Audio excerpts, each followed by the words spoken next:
పరిశుద్ధులు కనుక మీరును పరిశుద్ధంగా ఉండమన్నావయ్యా.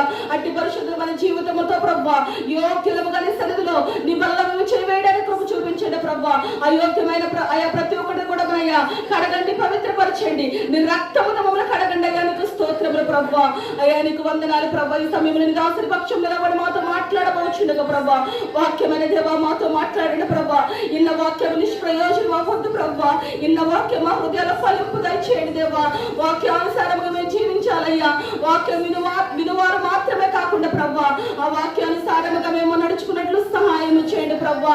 మా ప్రవక్తను అంతటకు ప్రభా తండ్రి సేయ ఈ అధికారానికి ఒప్పుకుంటున్నాం ప్రభా. నీకు స్తోత్రములు ప్రభా.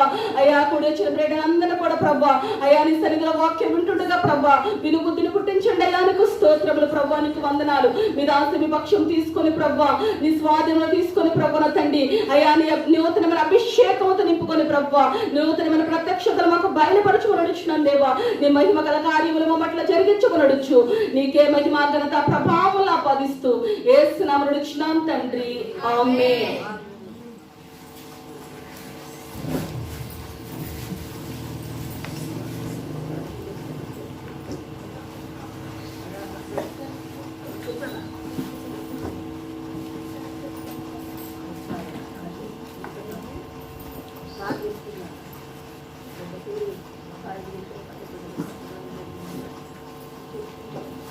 దేవుని స్తోత్రం. హల్లెలూయా.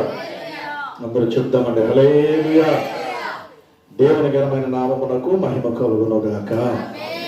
ఈ ఉదయకాలం వేళ దేవుని యొక్క సన్నిధానమునకు చేరువచ్చిన మీకందరికీ మన ప్రభువును రక్షకుడైన యేసుక్రీస్తు వారి అతి శ్రేష్టమైన నామము నాకు హృదయపూర్వక వందనాలు తెలియజేస్తా ఉన్నాను. అందరికి వందనాలు. అందరు బాగున్నారా?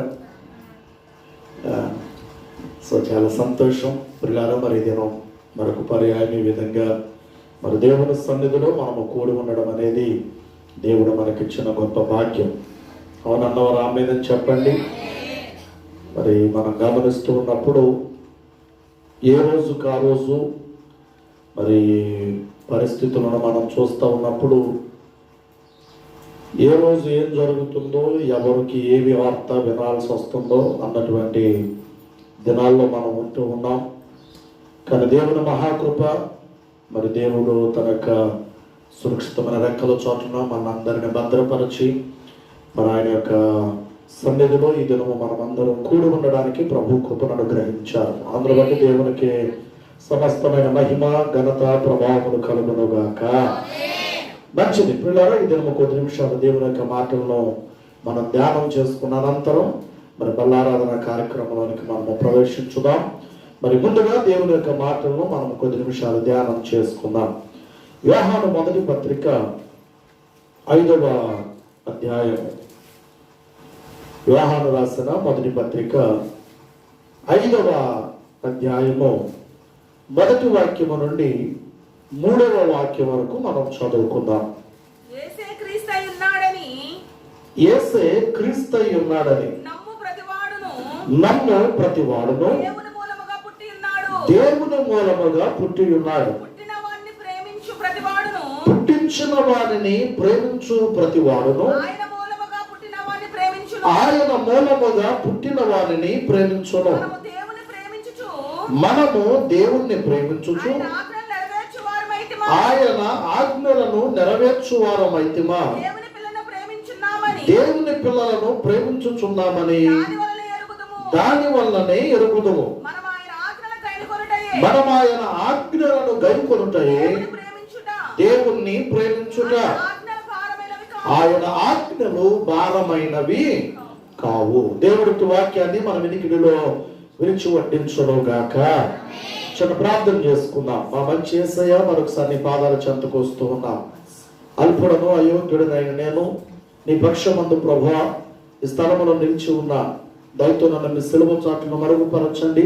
ఈ స్థలములో ప్రభువా కేవలము నీ బోరగా, నీ పాత్రగా, నీ పనిముట్టుగా, నీ సాధనముగా, నీ ఆయుధముగా నన్ను వాడుకొని మీరే మా అందరితో మాట్లాడమని సహాయం చేయమని యేసు నామమున అడిగి వేడుకొనుచున్నాము తండ్రి. ఆమేన్. ప్రభునందు ప్రియులారా, మనం చదివినటువంటి లేఖన భాగము యోహాను రాసిన మొదటి పత్రిక 5వ అధ్యాయము మొదటి వాక్యము నుండి 3వ వాక్యం వరకు మనం చదివాం. ఈ చదవబడినటువంటి లేఖన భాగమును మనం గమనిస్తూ ఉన్నప్పుడు ఈ భక్తుడైనటువంటి యోహాను గారి ద్వారా పరిశుద్ధాత్మ యొక్క ప్రేరేపణతో దేవుడు రాయించిన ఈ మాటలలో మనం గమనిస్తూ ఉండగా ఈ 3 వాక్యాలలో మనకు కనబడుతున్న మాట ఏమిటంటే పదే పదే దేవుణ్ణి ప్రేమించుట. ఏంటి చెప్పండి పిల్లలు, చెప్పండి ఏంటిది? దేవుణ్ణి ప్రేమించుట. సో దేవుణ్ణి ప్రేమించుట అనే మాట పదే పదే ఎందుకు ఈ భక్తుని ద్వారా దేవుడు ఇక్కడ రాయించారు అని మనం ఆలోచన చేస్తూ ఉన్నప్పుడు దేవుని మనము ప్రేమించడానికి ఏమైనా కారణం ఉందా? దేవుని ప్రేమించమని ఈ భక్తుని ద్వారా పరిశుద్ధాత్ముడు ప్రేరేపించి ఎందుకు రాయించాడు అని మనం ఆలోచన చేస్తూ ఉంటే ఆ చదివిన వాక్యముల మనము దేవుని ప్రేమించడానికి ఒక కారణాన్ని ఆయన మనకు చూపెడతా ఉన్నాడండి. ఆ కారణం ఏంటో మీకు జ్ఞాపకం చేస్తాను. చూడండి ఒకసారి 1వ వాక్యాన్ని చదవండి. యేసే క్రీస్తయి ఉన్నాడని నమ్ము ప్రతివాడును దేవుని మూలముగా పుట్టి ఉన్నాడు. పుట్టించిన వానిని ప్రేమించు ప్రతి వాడును ఆయన మూలముగా పుట్టిన వానిని ప్రేమించును. మనము దేవుణ్ణి ప్రేమించుచు ఆయన ఆజ్ఞలను నెరవేర్చు వారమైతిమా దేవుని పిల్లలను ప్రేమించుచున్నామని దాని వలననే ఎరుగుదము. చాలు ప్రభువును ప్రియులారా, మనము దేవుని ప్రేమించుట, దేవుని ఎందుకు ప్రేమించాలి అనే ఆ ప్రశ్నను మనం వేసుకుంటూ ఉన్నప్పుడు ఇక్కడ లేఖనములు ఏమైనా రాయబడుతూ ఉన్నదంటే ఎందుకు మనము దేవుని ప్రేమించాలి అంటే ఆయన మూలముగా మనము పుట్టాము, అనగా ఆయన ద్వారా మనము కలిగాము. ఆయన మనలను పుట్టించాడు కనుక పుట్టింపబడినటువంటి ఆయనను పుట్టినటువంటి మనము ప్రేమించడం అనేది మంచిది. దేవుని స్తోత్రం. దానికే మరొక అర్థంగా మరొక పర్యాయ పదంగా మనం ఏం చెప్పుకోవచ్చు అంటే ఎలా అయితే ఇహపరంగా భూ సంబంధంగా భౌతికంగా ఒక తల్లిదండ్రులు మనకు జన్మనిస్తున్నారో ఆ తల్లిదండ్రులను మనం ఏం చేస్తాం చెప్పండి? ఏం చేస్తాం? ప్రేమిస్తాం, గౌరవిస్తాం. వారు ఎలా ఉన్నప్పటికీ ప్రేమ, వారు మంచివారైనా చెడ్డవారైనా, ఏమంటే వారు ఎర్రగా ఉన్నా నల్లగా ఉన్నా, ఏమంటే వారి యొక్క అందచందాలు ఎలా ఉన్నా, వారి స్థితిగతులు ఎలా ఉన్నా, వారి ద్వారా మనం ఈ లోకానికి వచ్చాము కనుక భౌతికంగానే తల్లిదండ్రులను మనం ఏం చేస్తాం? ప్రేమిస్తాం. మా అమ్మ అంటే ఏంటనుకుంటున్నాం, మా నాన్న అంటే ఏంటనుకుంటున్నాం అని చాలా మంది ఎదుట మనం ఏం చేస్తామంటే కొన్నిసార్లు సవాలు చేస్తూ ఉంటాం కదా. సో అంటే భౌతికంగానే మనకు జన్మనిచ్చిన తల్లిదండ్రులు అంటే మనం అంత ప్రేమతో, అంత ఆప్యాయతతో, అంత గౌరవంగా వారిని మనం చూస్తున్నప్పుడు మరి మనకు మాత్రమే కాదు, మన తల్లిదండ్రులకు మాత్రమే కాదు, వారి తల్లిదండ్రులకు మాత్రమే కాదు, అసలు ఈ భూమిలో ఆది మానవుడైనటువంటి ఆదాము మొదలుకొని నేటి వరకు ప్రేమ జన్మిస్తున్న వారందరికీ జన్మనిచ్చిన ఆ పరమ తండ్రిని ఇంకెంతగా మనము ప్రేమించాలి? గట్టిగా హల్లెలూయా చెప్పండి. హల్లెలూయా. అవునండి, ఆది మానవుడైన ఆదామును కలుగు చేస్తున్న వాడు దేవుడు.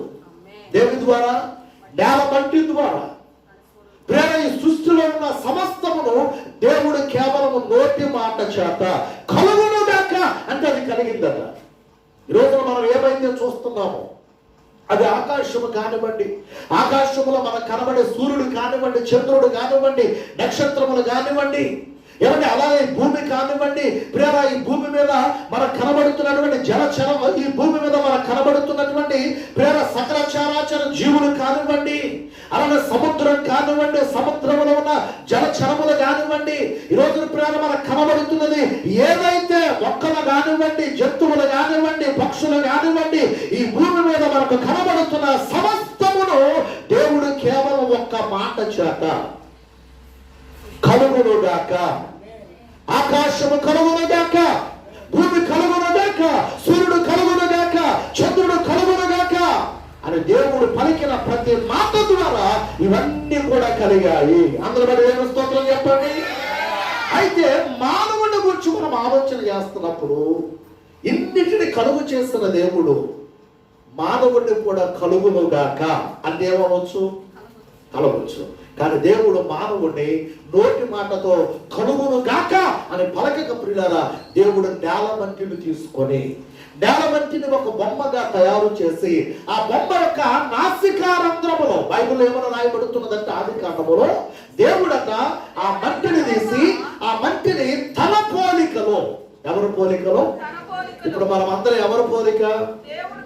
నిజమేనా? ఎవరి పోలిక? మనం ఒప్పుకుంటాం. మనం అనేది ఏంటో తెలుసా? నేను మా నాన్నగారి పోలికండి, నేను మా మేనత్త గారి పోలికండి, అవునా? సో ఈ పోలికలు మనం పోల్చుకుంటాం. కానీ లేఖనములో ఆది మానవుడిని దేవుడు తయారు చేసినప్పుడట, దేవుడు తన స్వారూప్యములో, తన పోలికలో దేవుడు ఆ బొమ్మను తయారు చేసి ఆ బొమ్మ యొక్క నాసికారంధ్రములలో దేవుడు జీవవాయువును వదగా ఆ బొమ్మ జీవ ఆత్మగా మారిపోయింది. గట్టిగా చెప్పండి. హల్లెలూయా. ప్రియులారా, మనం ఈ మాటల్ని ధ్యానిస్తూ ఉన్నప్పుడు ఈ విషయాన్ని ఎందుకు మీకు జ్ఞాపకం చేస్తున్నానంటే, అలా దేవుడు ఆది మానవుడైనటువంటి ఆదామును ఆయన కలుగ చేస్తున్న తర్వాత ఆ ఆదాముకు సాటైన సహకారిగా ఎవరు కనబడ్డారు? నేలమంటితో ఆదామును తయారు చేస్తాడు. ఆ ఆదాముకు సరైనటువంటి సహకారం ఇచ్చేవాడు, ఆ ఆదాముకు ప్రక్కన నిలబడేటటువంటి వాడు ఏమండి ఎవరు కనబడ్డారు? సృష్టిలో ఉన్న సమస్తాన్ని దేవుడు గమనించాడు. ప్రతి దానికి ఎలా ఉన్నాయి? అవి ఎలా ఉన్నాయి? జతలుగా ఉన్నాయి. కానీ ఆదాము అక్కడే ఒంటరిగా ఉన్నాడు. ఎప్పుడైతే ఆదాము ఒంటరిగా ఉన్నాడో పిల్లరా, ఆదామును చూసిన దేవుడు వెంటనే ఆయన ఒక ఆలోచన చేసి ఆయన చెప్పిన మాట్లాడో తెలుసా? నరుడు ఒంటరిగా ఉండుట మంచిది కాదు, కనుక వానికి నేను సాటి అయిన సహాయమును వాని కొరకు నేను చేస్తానని దేవుడు అనుకొని వెంటనే పిల్లల యొక్క ఆదాము యొక్క ప్రేమ పక్కటెముకలో నుండి ఒక పక్కటెముకను దేవుడు తీశాడు. ఎలా తీశాడు ఇదంతా నేను వివరించాలంటే సమయం చాలదు. ఆదాముకు గాఢ నిద్రను కలుగజేసి దేవుడు యొక్క ఆదాము నిద్రపోతూ ఉన్నప్పుడు ఒక ప్రేమ పక్కటెముకను తీసి ఆ చోటును మాంసముతో పూడ్చివేసి ఆ ఎముకను ఒక స్త్రీగా దేవుడు తయారు చేశాడట. దేవుడికి స్తోత్రం కలుగునుగాక. ప్రేమ ఎప్పుడైతే ఆ స్త్రీ ప్రేమ ఆ ఆదాము ఎదుట నిలవబడిందో వెంటనే ఆదాము దగ్గరకు తీసుకొచ్చి ఆ స్త్రీ నిలవబెట్టినప్పుడు ఆదాము అన్నాడట ఆమెను చూసి, ఈమె ఎవరో కాదు, ఈమె నా ఎముకలలో ఒక ఎముక, నా మాంసములో మాంసము, ఇది నరునిలో నుండి తీయబడినది కనుక నారీ అనబడును అన్నాడు. వారి స్తోత్రం కలుగునుగాక. రోజున ప్రభునందు ప్రియులారా, ఈ విషయాన్ని మీకు ఎందుకు జ్ఞాపకం చేస్తున్నారంటే, దేవుడిని మనం ఎందుకు ప్రేమించాలో ఆ విషయం మీకు అర్థం అవ్వాలంటే ఈ విషయం మీకు అర్థం కావాలి.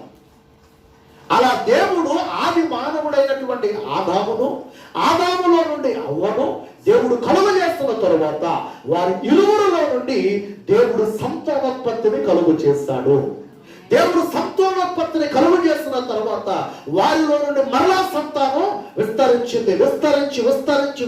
పిల్లరా ఇంచుమించుగా ఇప్పటికే ఎన్ని సంవత్సరాలు అనుకుంటున్నారు? మనోడు చెప్పేదైతే కోట్ల సంవత్సరాలని మనోడు చెప్తున్నారు కదండి. కానీ బైబిల్ గ్రంథం యొక్క లెక్కల ప్రకారం ఇప్పటి వరకు 6000 సంవత్సరాలు గడిచిపోయింది. ఎన్ని సంవత్సరాలు? అంతేనా?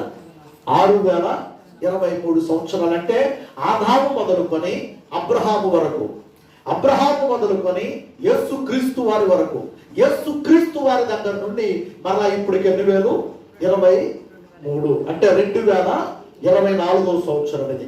అంటే పిల్లలు ఇంచుమించుగా 6000 సంవత్సరాలకు పైబడి ఈ రోజు వరకు ఈ సృష్టిలో జరుగుతున్నటువంటి ప్రతి కార్యాన్ని మనం చూస్తూ ఉన్నప్పుడు కొన్ని కోట్ల మంది పుడతా ఉన్నారు, వెళ్ళేవారు వెళ్ళిపోతున్నారు, వచ్చేవాడు వస్తానే ఉన్నారు. ప్రేమ దీనికి అంతమనేది ఎప్పుడే అంటే అది ఎవరికి తెలియదు. కానీ బైబిల్లో రాయబడిన మాట ఏమిటంటే ఒక రోజు అంతం అనేది ఉంది. ఆ అంతం అనేది ఎప్పుడు అన్నది అది ఎవరికి తెలియదు. అయితే అది ఎలా ఉంటుంది అంటే అది కనురెప్పపాటులో జరిగిపోతుంది. అది కనురెప్పపాటులో జరిగే కార్యం. జరిగే ఆ కార్యముల పిల్లల ఎంతో గొప్ప ఆశీర్వాదం, అలానే ఎంతో గొప్ప నష్టం అక్కడ దాగి ఉంది. సో కాబట్టి ఈ రోజున మనం నష్టాన్ని ఎన్నుకుంటామో, ఆశీర్వాదాన్ని కోరుకుంటామో, అది మనకే దేవుడు వదిలివేస్తాడు. ఆయన ఎవరిని ఆయన బలవంత పెట్టకుండా, నీకు ఆశీర్వాదం కావాలి అంటే నీవు ఆ రోజున ఆ నష్టాన్ని చవి చూడకుండా, నేను వచ్చినప్పుడు ఆ నష్టాన్ని నువ్వు చూడకుండా, ఆ నిత్య నరకాగ్నికి నువ్వు వెళ్లకుండా, నిత్య నరకము పాలు నువ్వు కాకుండా ఉండాలి అంటే నువ్వు బ్రతికి ఉండగానే, నువ్వు సజీవునిగా ఉండగానే ఇదిగో ఆయనను నీ సొంత రక్షకునిగా అంగీకరించి ఆయన నామములు అనగా యేసు నామములో నీవు బాప్తిస్మం తీసుకొని ఆయన యొక్క రక్తము చేత కడగబడి పరిశుద్ధపరచబడి సంఘములో చేర్చబడి మెలకువ ప్రార్థనలతో జాగారములతో ఆయన రాకడ కొరకు నీవు కనిపెట్టి ఎదురు చూడగలిగితే దేవుడికి స్తోత్రం కలుగునుగాక. ఆయన ఎప్పుడు వచ్చినా కలరప్పపాటులో ఇదంతా కూడా అంతమైపోయినా ఆయన వస్తాడు. ఆయన నమ్ముకున్న వారందరినీ ఆయన వెంట పెట్టుకొని వెళ్ళిపోతాడు. గట్టిగా స్తోత్రం చెప్పొచ్చేమో. మరి మిగిలిన వారి పరిస్థితి ఏంటండి? ఇందాక నేను చెప్పాను చూస్తారు, మిగిలిన వారి పరిస్థితి నష్టపోతారు. వారు ఆశీర్వాదకరంగా దేవుని యొక్క రాజ్యంలోనికి వారు వెళ్ళిపోతే మిగిలిన వారి పరిస్థితి ఏంటంటే వారు నష్టపోతారు. ఎలా నష్టపోతారండి? వారు ఏమైపోతారు అంటే విడువబడతారు. విడువబడిన వారు ఏమవుతారు అంటే వారు నిత్య తీర్పులోనికి వస్తారు. నిత్య తీర్పులోనికి వచ్చిన వారు ఏమవుతారు అంటే నిత్య నరకానికి అప్పగించబడతారు. నరకంలో ఏముంటుంది అంటే అగ్ని ఆరదు, పురుగు చావదు. ఆ అగ్ని ఆరదట, ఈ పురుగు కనబడుతున్న ఈ యొక్క దేహం అక్కడ చావదట. కాబట్టి ఈ నష్టం కావాలో, ఆ ఆశీర్వాదం కావాలో తెలుసుకోమని దేవుడు మనకు స్వేచ్ఛనిచ్చేశాడు. ఈరోజు నా ప్రభుత్వ ప్రియమైన వాళ్ళ ఎందుకు ఈ విషయాన్ని మీకు జ్ఞాపకం చేస్తున్నారంటే, అదిగోండి ఆది మానవుడైన ఆదామును కలుగు చేస్తున్నది మొదలు నేటి వరకు ఈ భూమి మీద పుడుతున్నటువంటి వారందరూ కూడా ఎవరిని బట్టి పుడుతున్నారు? దేవుని బట్టి మాత్రమే పుడుతూ ఉన్నారు. హల్లెలూయా. సో దీని మీద చాలా మంది ఆయా ప్రశ్నలు సంధించవచ్చు. దానికి చిన్నగా ఒక వాక్యాన్ని మీకు జ్ఞాపకం చేస్తారు. కీర్తన గ్రంథములో 127వ కీర్తనలో రాయబడిన ఒక మాట, ఇదిగో గర్భఫలము దేవుడిచ్చు బహుమానము. చదవండి ఆ మాట. అటువంటి చూడండి, కుమారులు యెహోవా అనుగ్రహించు స్వాస్థ్యము, గర్భఫలము దేవుడు అనుగ్రహించు బహుమానమే. అర్థమైన వాళ్ళు గట్టిగా చెప్పాలి, స్తోత్రం చెప్పండి. హల్లెలూయా. రోజు పిల్లరా అనేక మంది వాక్యాన్ని అపార్థం చేసుకుంటున్నారు. ఆయన పుట్టించడం ఏంటి? ఇది ఎక్కడ విడ్డూరం. ఎవరు ఇలా రకరకాలుగా మాట్లాడుతున్నారు. కానీ వాక్యం ఏమంటుందంటే అది ఆది మానవుడు పుట్టించింది ఆయన, ఆది మానవుడు కలుగు చేస్తుంది ఆయన, ఆయనను కలుగు చేసిన వాడు ఆయన ద్వారా మనలను కూడా ఈ లోకానికి పంపాడు. దేవుని స్తోత్రం కలుగునగాక. కనుక ఆయన మనను పుట్టించాడు అని కీర్తన గ్రంథములో 100వ కీర్తనలో మనం చూస్తామండి. సమస్త దేశములారా, చదవాలి నాతో పాటు పరిగెత్తాలి మీరు. సమస్త దేశములారా యెహోవాకు ఉత్సాహధ్వని చేయండి, సంతోషముతో యెహోవాను సేవించండి, ఉత్సాహగానము చేయొచ్చు, ఆయన సన్నిధికి రండి, యెహోవాయే దేవుడని తెలుసుకొనండి. ఎవరు పుట్టించారు? ఆయనే మనలను పుట్టించను. కనుక మనము ఎవరి వారం? ఇప్పుడు చెప్పాలి మీరు, ఎవరి వారము? ఆయన వారం అనగా దేవుని వారము. కనుక దేవుని వారంగా మనము ఉన్నాము. కనుక దేవుడు మనల్ని పుట్టించాడు, కనుక దేవుడే మనల్ని కలుగు చేస్తాడు, కనుక దేవుడే ఈ లోకానికి మనల్ని తీసుకొని వచ్చాడు. కనుక ఇప్పుడు మనల్ని పుట్టించిన మనకి ఇట్టి ప్రేమ, యోగ్యతను, ఇట్టి అవకాశాన్ని, ఇట్టి భాగ్యాన్ని కలుగు చేస్తున్న ఆ దేవుడిని మనం ఏం చేయాలి? ప్రేమించాలి. హల్లెలూయా చెప్పాలి. హల్లెలూయా. ఆయన ఇప్పుడు మనకి ఏమై ఉన్నాడు అంటే పరమ తండ్రి అయి ఉన్నాడు. ఆయన పరమ తండ్రి కనుక ఆ పరమ తండ్రిని మనం ఏం చేయాలి అంటే ఆయనను ప్రేమించాలి.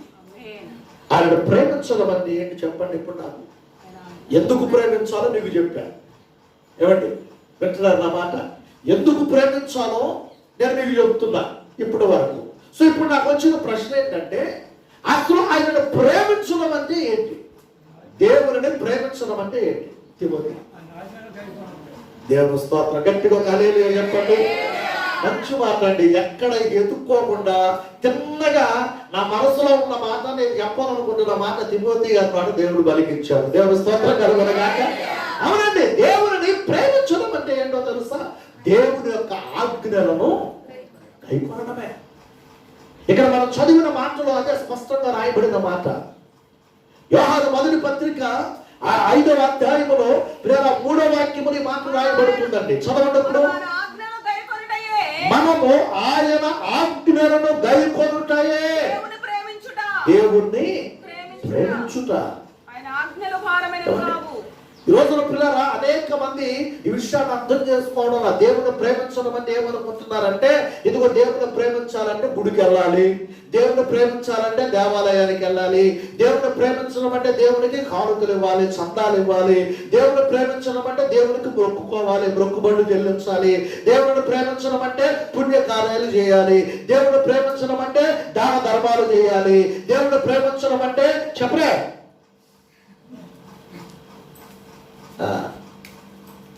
తలమేళాలు అర్పించుకోవాలి.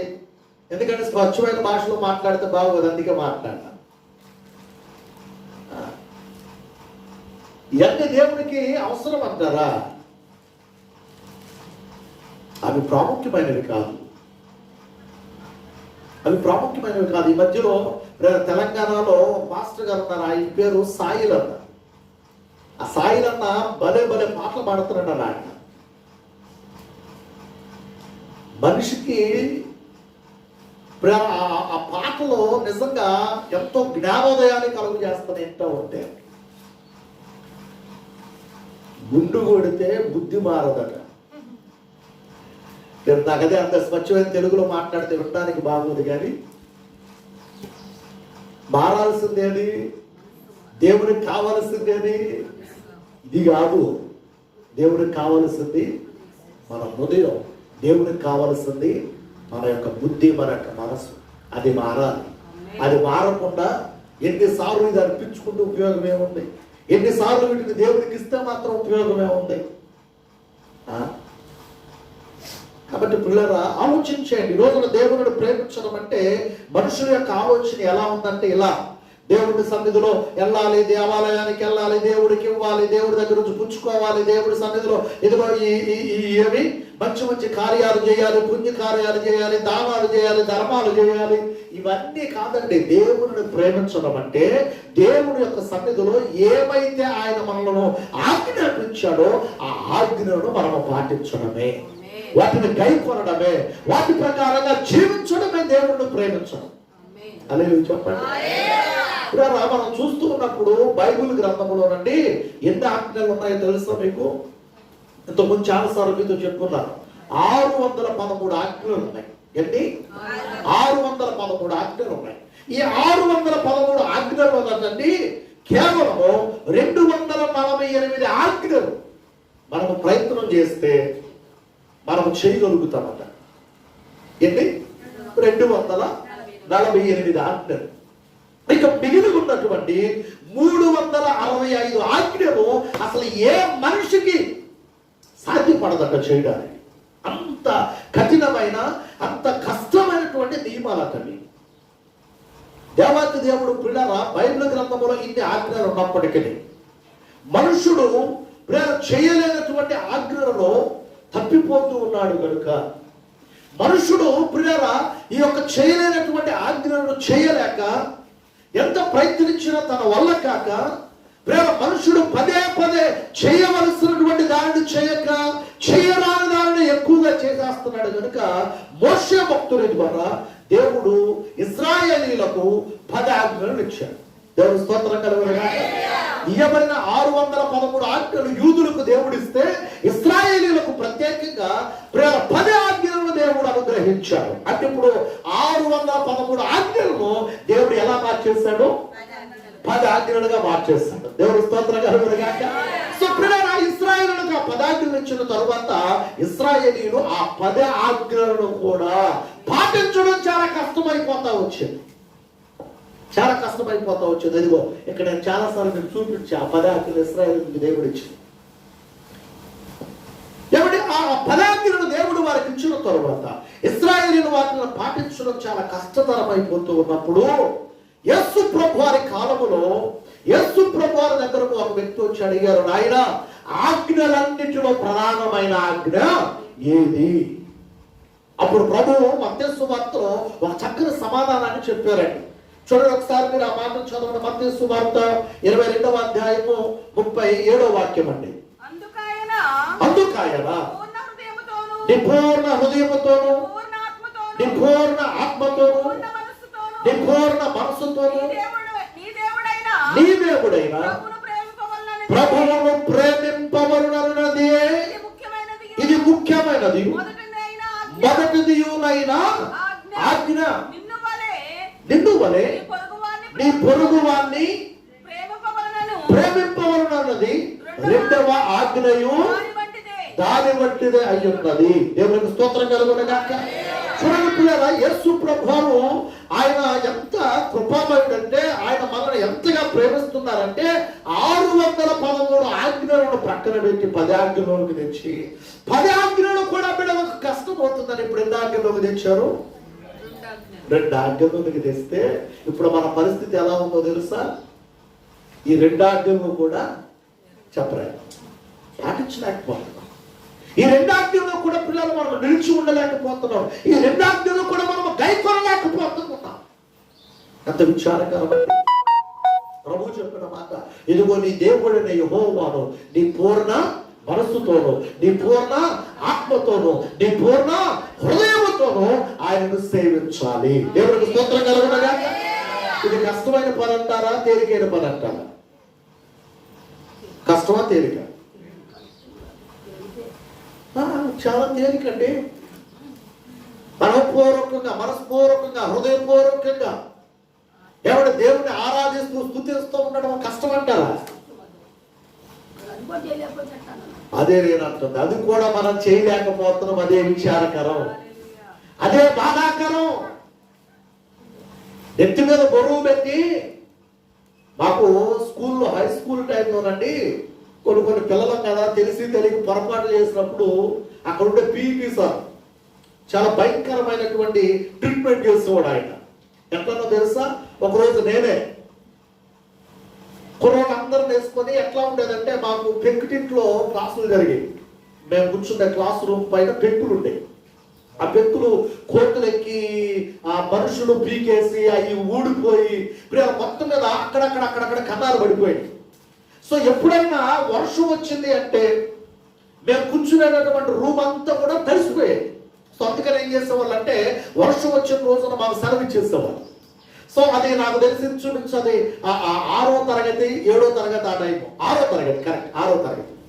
సో ఆ టైంలో పిల్లరా నాతో పాటు కొంతమంది స్నేహితులు 6వ తరగతిలో స్కూల్ మానేయడం అంటే ఎంత హ్యాపీ కదండి. స్కూల్ లేదు అంటే ఆటలాడుకోవచ్చు అని ఎవరు అందరూ కలిసి ఏం చేస్తారో తెలుసా, అట్లా మాకు అసెంబ్లీ అయిపోయింది. అసెంబ్లీ అయిపోయిన తర్వాత సన్న జల్లు ప్రారంభమైంది. సో త్వరగా మేము మా రూమ్ లోకి వెళ్ళిపోయాం. సో అందరూ కలిసి ఏమన్నారంటే, అరే ఈరోజు క్రికెట్ ఆడుకోవాలి. ఏం ఆడుకోవాలి? ఏమాక కళ్యాణ్ క్రికెట్కి వెళ్ళాడా? 6వ తరగతి అప్పుడే. అరే ఈరోజు క్రికెట్ ఆడుకోవడానికి వెళదాం. ఎందుకో వర్షం మొదలైపోయింది, ఈరోజు స్కూలు సెలవు ఇచ్చేస్తారు. మనం ఏం చేద్దామంటే క్యారేజీలు కట్టుకెళ్ళేవాళ్ళంగా. ఆ క్యారేజీలు ఏముంటాయి? Water bottle. అట్లా సన్నజల్లు మొదలైందండి. రూములోకి వెళ్ళడమే ఆలస్యం. అందరూ కలిసి గబగబా అందరూ వాటర్ బాటిల్ ఓపెన్ చేసేసి రూమ్ అంతా కూడా పోసేసాం. మేము రూమ్ అంతా వాటర్ పోసేసిన తర్వాత నిదానంగా చూస్తే ఆ సన్నజల్లు కాస్త ఆగిపోయింది. ఇప్పుడు రూమ్ అంతా తడిసిపోయింది. రూమ్ లో కూర్చోడానికి అవకాశం లేదు. అందరూ బ్యాగ్ తగిలించుకొని బయటకు వచ్చి గుమ్మం దగ్గర నిలబడ్డాం. ఈ లోపల పీటీ సార్ అసెంబ్లీ అయిపోయాక అందరం పంపించుకుంటా చూసుకుంటాడు కదా. సో ఆ పీటీ సార్ పిల్లల మమ్మల్ని కూడా చూసారా, ఏంటి మీరు అందరూ బయట ఉన్నారు అంటే చెప్పా, సార్ వర్షానికి ఏమైపోయింది, రూమ్ అంతా తడిసిపోయింది. ఆయన కప్పుతున్నాడు, రూమ్ అంతా ఎట్లా తడిసిపోయిందిరా అని చెప్పి నిదానంగా ఆయన దగ్గరికి వచ్చాడు. ఆయన నిదానంగా దగ్గరికి వచ్చి చూస్తే నిజంగానే రూమ్ అంతా తడిసిపోయింది. అరే ఆయన అడిగాడారా, ఈ చిన్న జల్లికి అంత బాగానే ఉంది, ఎక్కడో 1-2 చోట్ల కదా చిన్న చిన్న కన్నాలు ఉంది, ఈ గది అంతా ఎట్లా తడిసిపోయిందిరా అన్నాడు ఆయన. ఈ లోపల ఎవరో చెప్పారు, సార్ ఇదిగో ఇల్లు వాటర్ పోసారంట. అది ఆయన చేతులు ఏముందో తెలిసేటప్పుడు వ్యర్థం కాదు, తాటి మట్ట. అది ఎక్కడ దొరికిందో నాకు తెలియదు ఆయన. నిజమంటే అప్పట్లో ఈత బెత్తాలున్నా, ఎదురు బెత్తాలున్నా, తాటి మట్ట ఉన్నా, బెల్ట్ ఉన్నా తల్లిదండ్రులు మాట్లాడేవాళ్ళు కాదు. ఎందుకని? బిడ్డకి చదువు అవ్వాలని. కానీ ఈ రోజుల్లో బిడ్డను కొట్టడం కాదు కదా, కనీసం ఓటు మాటతో గట్టిగా మాట్లాడి ఏం చేస్తున్నారు చెప్పండి, పర్లేదు, కేసులు పెడుతున్నారండి. కేసులు పెట్టి పిల్లరా ఈ రోజున టీచర్స్ ని ఏం చేస్తున్నారంటే అరెస్టు చేపిస్తున్నారు, లేకపోతే వాళ్ళు జాబు పోయినట్టు చేస్తున్నారు. అదేమంటే మా పిల్లలు కొడతావా, నువ్వు కొట్టకపోతే చదువు ఎట్ట వస్తుంది, చదువు ఎట్టబుద్ది వాళ్ళకి. ఈరోజు నేను ఎందుకు ఈ విషయాన్ని జ్ఞాపకం చేస్తానంటే చెప్తా వినండి. ప్రియరా, అలా ఆయన చేతిలో తాటి మట్ట ఉందండి. ఆ తాటి మట్ట తీసుకొని ఎవర్రా ఈ నీళ్లు పోసింది అని అడిగారు. తాటి మట్ట కనపడేది అప్పాలు పెట్టుకున్నాడు. పలానా చెప్పగానే పలానా వాడు పోసారని చెప్పగానే అందరు ఈ ట్రెండ్ అండి బ్యాగులు తీసుకున్నాను. మీకు తెలుసు అండి, ఆ బ్యాగులు తీసుకొని వచ్చిన తర్వాత ఇసుక అండి, అది ఇంత గలసరాలు ఇసుక, మోకాలు ఏంటి అన్నాడు, నిలువు మోకాలు ఏంటి అన్నాడు. నిలువు మోకాలు వేసిన తర్వాత 6వ తరగతి వాళ్ళ పుస్తకాలు ఇంచుమించు అప్పుడు ఎంత పెద్ద బ్యాగ్ ఉండేది. 2 చేతుల పైకి ఎత్తండి అన్నాడు. బ్యాగు పైన పెట్టాడు. బ్యాగు కింద పడిందా మీకు ఉందే అన్నాడు. అన్నవాడు ఊరుకుంటే బాగుండేది. అండి ఊరుకోలా, నిదానంగా తాటి పట్ట తీసుకొని ఎనకమాలకు వచ్చి ఏం చెప్పరు మీకు, వాతలు తేలిపోయింది. నిజమండి, 6వ తరగతిలో జరిగిన సంఘటన కదా. పొరపాటుని కనుక అమ్మా అని బ్యాగ్ వదిలేమా 1కి 4 బండి. విషయం ఎందుకు మీకు జ్ఞాపకం చేస్తున్నానంటే, దేవుడు ఆజ్ఞలు భారమైనవిగా మనకు చేయాలి. దేవుని స్తోత్రం కలుగుతుంది. ఒకప్పుడు భారం, ఒకప్పుడు కష్టం, ఒకప్పుడు వాటిని అనుకరించడం చాలా ఇబ్బందికరం. కానీ దేవుడు చాలా సులువుగా, చాలా తేలికగా మనం ఎంత చేయగలుగుతామో ఆయన ప్రేమమయుడిగా మనం చేయగలిగినండి ఆజ్ఞలను ప్రేమతో మనకి ఇచ్చాడు. దేవుడికి స్తోత్రం కలుగుతుంది. చూడండి, ఆ 5వ అధ్యాయంలో మనం చదివిన మాటలోనండి ఆ మాట మనకు కనబడుతుంది. 3వ వాక్యాన్ని చదవడం వల్ల ఆయన ఆజ్ఞలు భారమైనవి కావు. ఆయన ఆజ్ఞలు ఏం కావట, భారమైనవి కావు. మనం ఆయన ఆజ్ఞలు గైకొనడమే దేవుని ప్రేమించుట. ఆయన ఆజ్ఞలను మనం గైకొనడమే దేవుడిని ప్రేమించాలి. ఆయన ఆజ్ఞలు ఈ రోజున ఈ మాటలు మనం ధ్యానిస్తూ ఉన్నప్పుడు దేవుడు కోరుకుంటుంది ఒకటే, మనము పూర్ణ మనస్సుతో, పూర్ణ హృదయముతో దేవుడిని మనం ఏం చేయాలట, సేవించాలి, ఆరాధించాలి. ఇదే ప్రధానమైన ఆజ్ఞ అన్నాడు యేసు ప్రభువు. ఇక పిల్లలు, ఈ రోజుకు మనం ఇంకా దేవుడిని ఆ స్థితిలో ఆరాధించకపోతే నేను అంటాను, మనంతా చెప్పరా, మనంతా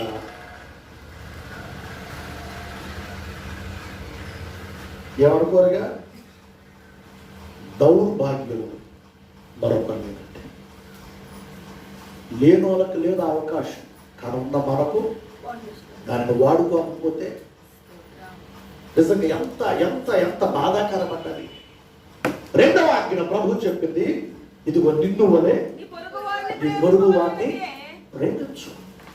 మనము ఈ 2వ ఆజ్ఞను కూడా చూస్తూ ఉన్నప్పుడు ఇది కూడా పెద్ద కష్టతరమైన పనేమి కాదు.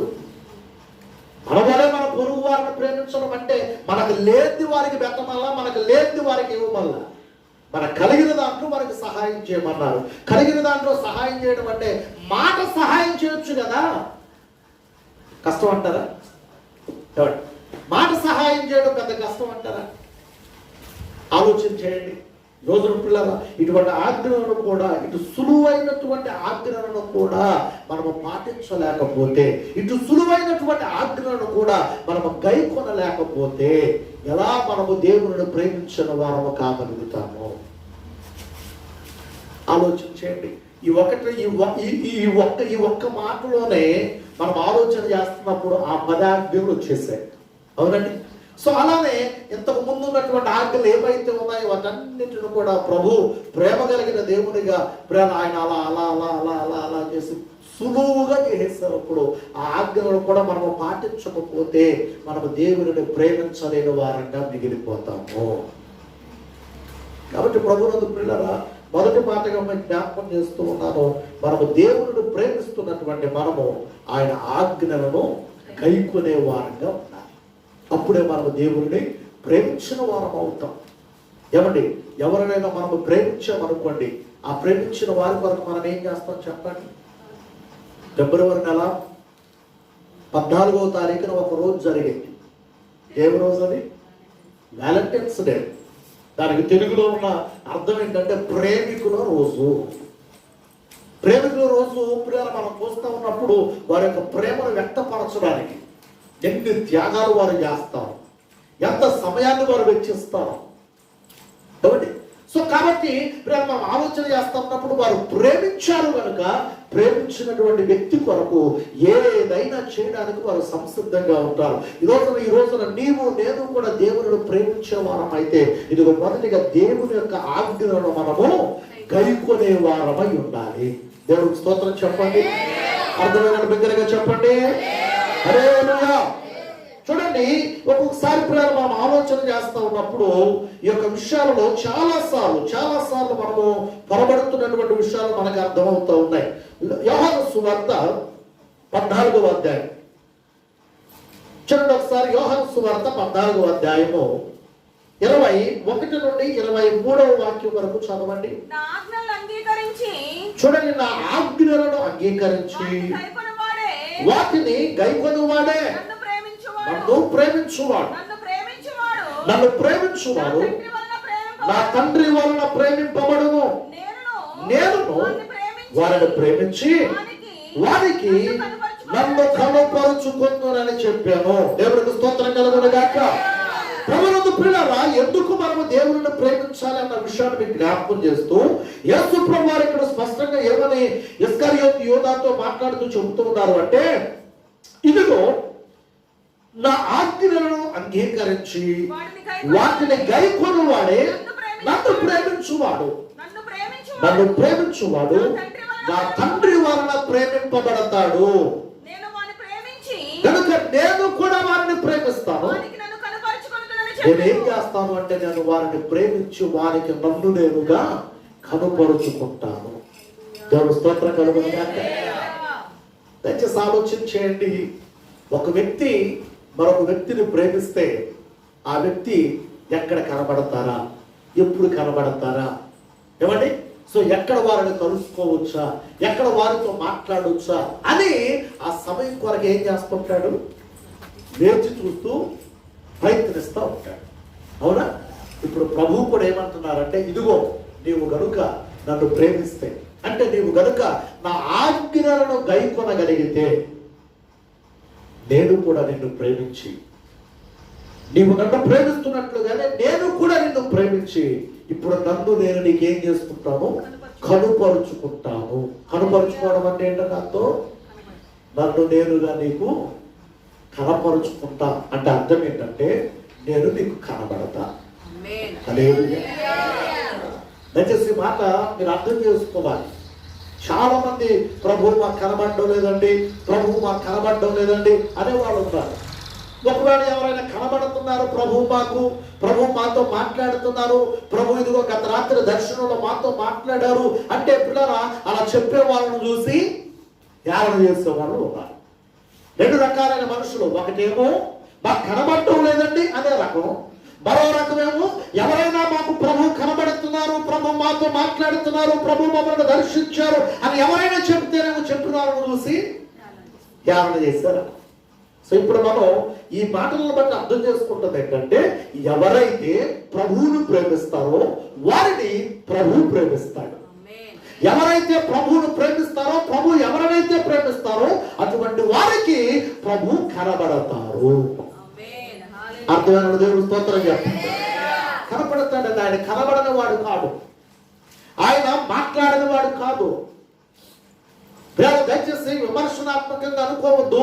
లేఖనములు మనం చూస్తూ ఉన్నప్పుడు ఆయన నోరుండి మాట్లాడలేని వాడు కాడు, చెవులుండి వినలేని వాడు కాడు, కనులుండి చూడలేని వాడు కాడు, కాళ్ళుండి నడవలేని వాడు కాడు.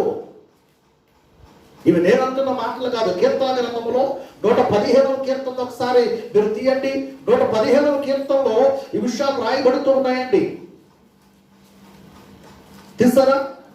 115వ కీర్తనలో ఒకసారి మీరు 3వ వాక్యాన్ని చదవండి. అన్యజనులెందుకు చెప్పుకొనుచు 3వ వాక్యం. మా దేవుడు ఆకాశమందున్నాడు, తనకి ఇచ్చ వచ్చినట్లుగా సమస్తమును ఆయన చేయించున్నాడు. చదవండి. అవి మనుషుల చేతి పనులు, వాటికి నోరుండి పలకము, కనులుండి చూడము, చెవులుండి వినము, ముక్కులుండి వాసన చూడము, చేతులుండి ముట్టుకొనము, పాదములుండి నడువము, గొంతుకతో మాట్లాడము. వాటిని చేయువారును వాటి యొక్క నమ్మిక ఇచ్చు వారందరూ వాటి వంటి వారై ఉన్నారు. అనగా పిల్లరా, ఇది విమర్శగా తీసుకుంటే విమర్శ అవుతుంది. కానీ కాస్త జ్ఞానముతో పెద్ద మనసుతో ఆలోచన చేస్తే దీనిలో ఉన్న వాస్తవాలు ఏంటో మనకు అర్థమవుతాయి. ఒక విగ్రహాన్ని గురించి అక్కడ మాట్లాడుతూ, విగ్రహమునకు ఎన్ని అవయవాలు ఉన్నప్పటికీ ఆ అవయవాలు ఏం చేయలేవు, పని చేయలేవు. ఒకవేళ కళ్ళున్నా చూడలేవు, నోరున్నా మాట్లాడలేవు, చెవులున్నా వినలేవు, చేతులున్నా ముట్టుకోలేవు, కాళ్ళున్నా నడవలేవు. అంటే విగ్రహం. అంటే ఇక్కడ ఎందుకు ఈ మాట జ్ఞాపకం చేస్తున్నారంటే, మన ప్రభు ఆయన విగ్రహం వంటి వాడు కాదు. హల్లెలూయా. సో ఇప్పుడు ఈ ఆన్లైన్ లో చూసే వాళ్ళు ఏమంటారంటే, అయ్యా వాక్యం బాగా చెప్తున్నావు, మరి నువ్వు వెనకమాల ఎందుకయ్యా ఈ ఫోటో పెట్టుకున్నావు అనేవాడు లేకపోవాలి. అర్థమవుతుందా? సో ఈ ఫోటో ఎందుకు పెట్టావు, ఇది ఒక విగ్రహమేగా అనేవాడు లేకపోవాలా. నేను చెప్పేది జాగ్రత్తగా వినండి. ఈ విగ్రహాన్ని నేను పెట్టి, దీని ఎదుట నేను దండం పెట్టి, దీని ఎదుట నేను సాగిల పడి మొక్కి చంపలేసుకొని కొట్టుకొని చేశాను అనుకోండి, అప్పుడు ఏమైనట్టు? విగ్రహారాధన చేసినట్టు. మరి ఎందుకైనా నువ్వు ఇది పెట్టావు అంటే, ఇది పెట్టింది దీనిని పూజ చేయమని కాదు, దీనిని ఆరాధన చేయమని కాదు, దీని ద్వారా దేవుడు మన మధ్యలో ఉన్నాడు అని ఒక గుర్తింపు అంతే. ఒకవేళ ఇక్కడ ఏమీ లేకుండా ప్లెయిన్ గా ఒక క్లాత్ తగిలించేస్తాను అనుకోండి, మనకి ఎలా ఉంటుందో తెలుసా? ఇది ఏదో ఒక కళ్యాణ మండపంలో కూర్చున్నట్టు ఉంటుంది. హలో, అందరు ఎక్కడ ఉన్నారా? హాస్పిటల్కి వెళ్తే ఇది హాస్పిటల్ అని మనకు గుర్తు తెలియాలి. అంటే ఏం చేస్తారు అక్కడ? చెప్పండి. అయ్యా డాక్టర్ వైద్యుడు చేస్తాడు. అక్కడ ఎర్ర మార్క్ వేసి దాంట్లో ప్లస్ మార్క్ వేసి ఏమండి ఆ హాస్పిటల్కి ఏమేమి ఉంటాయో అక్కడ కొన్ని సూచనలు పెడతారు. అలాగే పోలీస్ స్టేషన్కి వెళ్ళామనుకోండి, పోలీస్ స్టేషన్లు ఏముంటాయి? కొన్ని సూచనలు ఉంటాయి, ఇది పోలీస్ స్టేషన్ అని తెలుస్తుంది. స్కూల్కి వెళ్ళామనుకోండి, స్కూల్లో ఏముంటుంది? కొన్ని సూచనలు ఉంటాయి. కొన్ని పిల్లలు చదువుకుంటున్నట్లుగా అక్కడ కొన్ని ఆ మాటలు రాయటం, అక్షరాలు రాయటం, ఆలు రాయటం, ఏబిసిడీలు రాయటం, ఇది స్కూలు అని. అవునా? సో అవును, దేశ పెద్దలు త్యాగం చేసినటువంటి త్యాగమూర్తుల ఫోటోలు దేశం కొరకు. సో ఇట్లా ఒక్కొక్క దానికి ఒక్కొక్క సూచన. సో ఇప్పుడు నా ఆలోచన ఏంటంటే, ఇది దేవుని మందిరం కనుక దేవుని మందిరములో దేవుడు స్థానము ఎవరికి మనం ఇవ్వడానికి వీల్లేదు.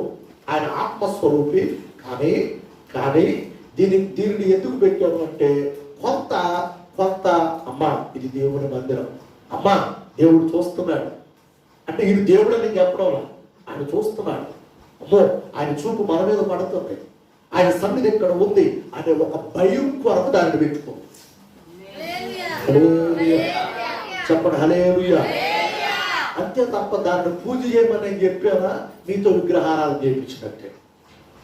శివుడు పెట్టిన, యేసు ప్రభు వారి ఫోటో పెట్టిన దేని కొరకంటే దాన్ని చూసిన వెంటనే ఇది దేవుని సన్నిధి అనే ఒక భయం మనలో కలగట్టుకున్నాం. దేవుని స్తోత్రం కలుగుతుంది. నా మాటతో ఏకీభవించేవారు దేవుని స్తోత్రం చెప్పండి. హల్లెలూయా. కాబట్టి ప్రభునందు పిల్లరా, ఇక్కడ మనం ఎందుకు ఈ విషయాన్ని జ్ఞాపకం చేస్తున్నామంటే, ఇదిగో మనము దేవుడిని ప్రేమించగలిగితే దేవుడు మనలను ప్రేమిస్తారు. దేవుడు మనలను ప్రేమించి ఆయన ఏం చేస్తారంట, మనకు కనుపరుచుకుంటారు. అంటే మనకు ఆయన కనబడతారు. హల్లెలూయా. ఆయన కనబడేవాడు, మాట్లాడేవాడు, ముట్టేవాడు. ఈరోజు ఎంతమంది సాక్ష్యాలు చెప్పడం లేదండి.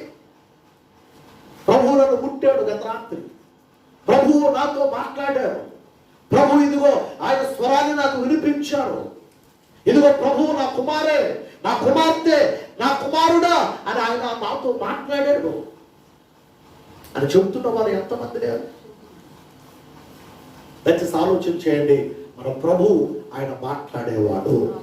దేవునికి స్తోత్రం కలుగునగాక. ఆయన ముట్టేవాడు. దేవునికి స్తోత్రం కలుగునగాక. ఆయన కనబడేవాడు. లేఖనంలో రాయబడిన మాట అది. అపోస్తల కార్యములో పిల్లరా, సౌలు అనబడుతున్నటువంటి వ్యక్తి, సౌలు అనబడుతున్నటువంటి ఆ వ్యక్తి పిల్లల దేవుని యొక్క సంఘాన్ని చిత్రవద చేస్తూ, పాడు చేస్తూ, రక్తపాతాన్ని సృష్టిస్తూ, దమస్కో మార్గమున గుర్రం మీద తాను ప్రయాణం చేస్తూ దమస్కోలో ఉన్నటువంటి క్రైస్తవులను కూడా పట్టి తేవడానికి వెళుతూ ఉంటే, దేవుడు దమస్కో మార్గములో ఈ సౌలును తనను తానుగా దేవుడు కనుపరుచుకొని సౌలుతో మాట్లాడాడు. దేవుడు చెప్పరే, మాట్లాడేవాడండి. ఆయన కనబడేవాడు. ఈ రోజున అట్టి కృప దేవుడు మనకును అనుగ్రహించునుగాక. ఆయనను చూడగలిగిన మనో నేత్రములు దేవుడు మనకు అనుగ్రహించునుగాక. కొరింథీ పత్రికలో రాయబడుతున్న మాట, మనం ఎందుకు ఆయనను చూడలేకపోతున్నామంటే, ఇహలోక దేవత అవిశ్వాసులైన వారి యొక్క నేత్రములకు ఏం కలుగు చేసింది? గుడ్డితనాన్ని కలుగు చేసింది. ఆ గుడ్డితనాన్ని గనక మనము తొలగించుకోగలిగితే దేవుడు మనం చూడగలం. కనుక మొదటి మాటగా మీకు జ్ఞాపకం చేస్తూ ఉన్నాను, దేవుని ప్రేమించుట అనగా దేవుని యొక్క ఆజ్ఞలను గైకొనుట. రెండో మాటను కూడా మీకు జ్ఞాపకం చేస్తాను. చూడండి, రెండో మాట అదే యోహాను రాసిన మొదటి పత్రిక 4వ అధ్యాయంలో 20-21 వాక్యాలను చదవండి. ఎవడైనను నేను దేవుణ్ణి ప్రేమించుచున్నానని చెప్పి తన సహోదరుణ్ణి ద్వేషించిన ఎడల అతడు అబద్ధీకుడగును. తాను చూచిన తన సహోదరుని ప్రేమింపని వాడు తాను చూడని దేవుణ్ణి ఎలా ప్రేమింపగలడు? దేవుణ్ణి ప్రేమించువాడు తన సహోదరుని కూడా ప్రేమింపవలనను ఆజ్ఞను మనం ఆయన వలన పొంది ఉన్నాము. దేవుడు స్తోత్రం కలుగునగాక. చూడండి ప్రియులారా, ఇక్కడ యోహాను భక్తుడి ద్వారా దేవుడు రాయిస్తూ పలుకుతున్న ఈ మాటల్లో రెండవ మాటగా మనం ఏం ధ్యానం చేస్తున్నామంటే, ఇదిగో ఎవరైనా తన సహోదరుణ్ణి ప్రేమింపకపోతే వారు దేవుణ్ణి ప్రేమించలేని వారట. ఇది ఎలాంటి? అవును, ఇక్కడ యోహాను భక్తుడి ద్వారా దేవుడి వివరణ ఇచ్చాడు. ఎలా వివరణ ఇచ్చాడంటే, ఇదిగో నీ కన్నుల ఎదుట కనబడుతున్నా నీ సహోదరుణ్ణి, నీ సహోదరిని నీవు ప్రేమించలేకపోతే, కంటికి కనబడని ఆత్మ రూపములో ఉన్న దేవుణ్ణి నీవు ఎలా ప్రేమించగలుగుతావు? ఎవరి కంటికి కనబడినదే మనం నమ్మలేకపోతే, కంటికి కనబడని దానిని మనం ఏమి నమ్ముతాం? అర్థమవుతుందా? నువ్వు కంటికి కనబడే విషయాన్నే మనం అర్థం చేసుకోలేకపోతే, కంటికి కనబడని విషయం మనకేం అర్థమవుతుంది? ఒకసారి మీరు ఆలోచన చేయండి. ఉదాహరణ, మన కంటికి కనబడుతుంది మన ఈ భారతదేశం, అవునా? మన కంటికి కనబడుతూ ఉంది భూమి మీద ఉన్నటువంటి ఇంచుమించుగా 200 దేశాలు. కొంతమంది శాస్త్రవేత్తలు అన్నారు, భూమి మాత్రమే కాదు, భూమి పైన చంద్రుడు ఉన్నాడు, చంద్రమండలం మీద కూడా మేము వెళ్ళాలనుకుంటున్నాం. మేము వెళ్ళడం మాత్రమే కాదు, ఈసారి అనేకులను మాతో కూడా వెంట పెట్టుకొని అక్కడికి తీసుకెళ్తాము అని చెప్పారు. మొత్తం మీద పిల్లల శాస్త్రవేత్తలు ప్రయత్నాలు చేయగా చంద్రమండలం మీద కూడా వెళ్ళగలిగారు. చంద్రమండలం మీద వారు వెళ్ళిన తర్వాత, వారు తిరిగి వచ్చిన తర్వాత మరికొంతమందిని తీసుకొని వెళ్ళారు. ఇప్పుడు చెబుతున్నటువంటి వార్తలు ఏంటంటే ఇంచుమించుగా 2050 నాటికి, ఓకేనా? సో 2050 నాటికి ఎంతమంది అయితే చంద్రమండలం మీదకి వెళ్ళాలనుకుంటారో అంతమంది వెళ్ళడం మాత్రమే కాదు, ఆ చంద్రమండలం మీద వారి కోసం ఇళ్ళును కడుతున్నాం. ఆ ఇళ్లలో వారు ఉండేటట్లుగా, వారికి నివాస యోగ్యంగా అక్కడ మేము ప్రయత్నాలు చేస్తా ఉన్నామని కొన్ని కోట్ల రూపాయలు ఖర్చు పెట్టి ఇప్పటికే కొన్ని ప్రయత్నాలు వారు చేస్తూ ఉన్నారు. వారు ఎంత ప్రయత్నం చేస్తున్నా మనుషుడికి నివాస యోగ్యంగా ఆ గృహాలు వారికి కనబడడం వల్ల. కారణం ఏంటో తెలుసండి?